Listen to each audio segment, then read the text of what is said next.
It's a remarkable piece of footage. If it's a hoax, it's very well done. If it's not, then I would say it's probably revolutionary. It's a fake, in my opinion. If you continue to ask questions that are out of bounds, I won't hesitate to terminate this interview. This is powerful because this is not a staged event. This is real.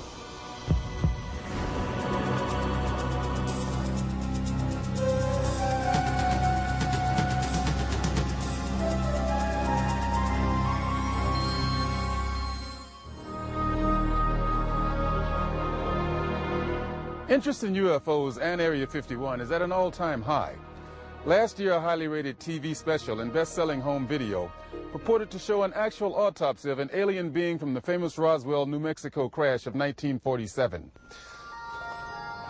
Many people and even some experts believed that autopsy footage was genuine.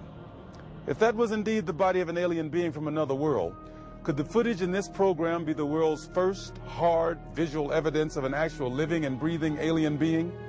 An alien being communicating in an interview with the highly covert arm of the U.S. government? If the footage we're about to show you is genuine, then this could very well be the most important video in the history of mankind, proving once and for all that we are not alone.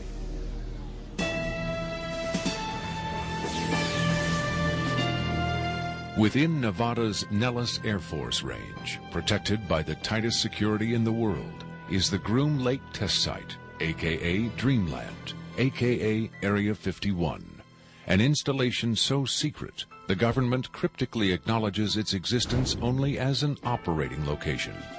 Until recently, the military flat out denied the presence of such a base. It has served as the testing ground for many secret research and development projects, such as the U-2 and SR-71 Blackbird spy planes, the F-117A stealth fighter, and now the SR-75 penetrator, the super-secret replacement for the SR-71. Every morning, a select group of specialists with high security clearances, some reportedly as high as 38 levels above top secret, arrive at McCarran Airport in Las Vegas to be flown to Area 51 aboard a Boeing 737. From the time they leave the ground until they return to Las Vegas at the end of each working day, they enter a world no outsider can ever truly know, except through rumor and the occasional shocking revelation.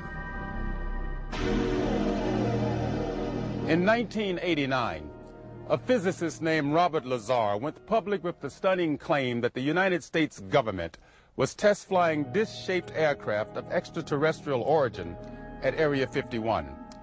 Interviewed in silhouette by a Las Vegas TV reporter, Lazar, calling himself Dennis, claimed to be employed at a site on the outskirts of Area 51 known as S4, where he was part of a team attempting to back-engineer the saucers to discover the secret of their advanced propulsion system. It was a very sleek, thin-looking, flying saucer-shaped craft. There were 9 total. I only got to essentially work, back engineer, or analyze one of the craft. It's very plain. It's all one solid color, a grayish pewter color, the same color as the outside of the craft.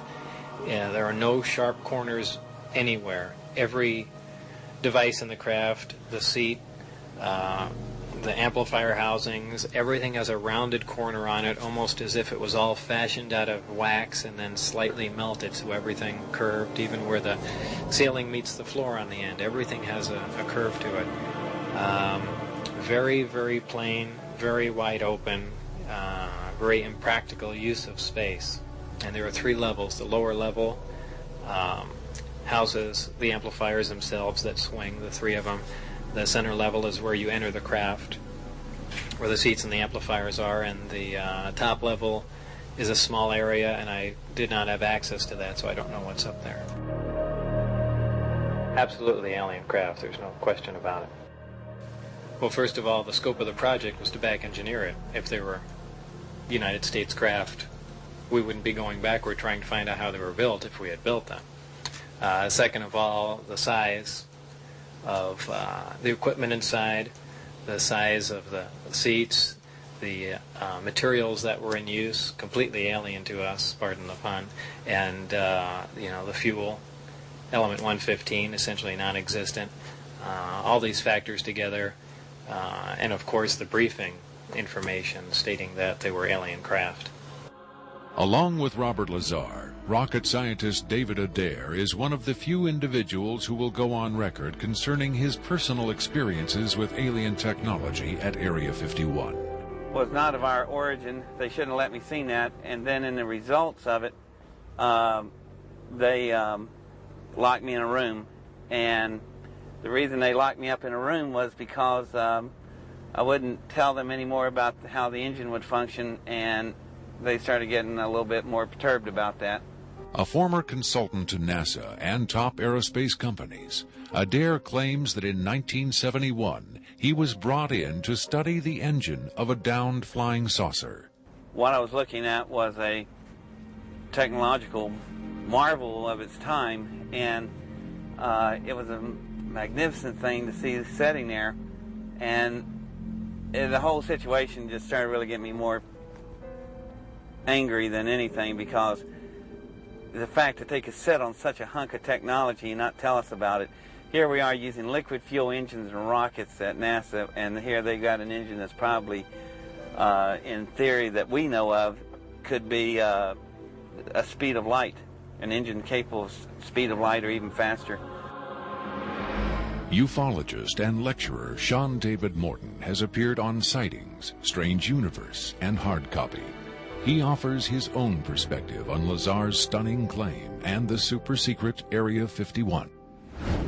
Area 51 is approximately 135 miles north of Las Vegas. It sits in a box that's at the western middle corner of the Nellis test site.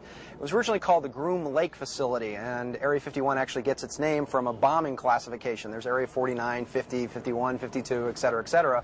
So one of the things that Robert Lazar told us was that if we simply went out to a black mailbox at 6:30 p.m. on Wednesday nights, that we would actually see flying saucers, that these objects would test, and that this was the military testing time between 6:30 and 9:30, and then early in the morning between about 3 a.m. and about 6 a.m. Vigorous efforts have been made by employees of the government and others to debunk Lazar's claims and discredit him personally. Nevertheless, Area 51 has become the center of a raging controversy, whether in fact certain clandestine agencies of the U.S. government are in secret contact with alien beings. Project Sigma was supposedly a deal between the United States government and various extraterrestrials that after the Roswell crash of 1947, that an organization called Majestic 12 was formed, and then in 1953, President Eisenhower was then brought in on this. Well, there was a negotiation going back and forth between the United States military, the government, and the extraterrestrials. Apparently, we had a number of things that the extraterrestrials wanted. Number one, the military needed hardware. We wanted technology, we wanted weapons technology, propulsion technology, metallurgy technology, and in exchange for this, the ETs were willing to trade us their hardware for our software, and software namely being us. What they primarily wanted was genetic material, and in exchange for that, they were willing to give us certain technological advances, like a number of flying saucers. It is out of Area 51 that the tape we are about to show you was supposedly smuggled. On Friday, July 26, 1996, the offices of Rocket Pictures, a producer-distributor of motion pictures and television programs, received a phone call. A male voice, identifying himself only as Victor, claimed to be in possession of a videotaped interview with an extraterrestrial being. Tom Coleman, president of Rocket Pictures, was intrigued enough to take the call. I, of course, thought this was some hoax. In fact, I thought it might have even been my brother at one point. But as we spoke, this was someone who seemed to be very serious. We went back and forth on this, and I basically decided that, this is a little bit too weird for me. Thank you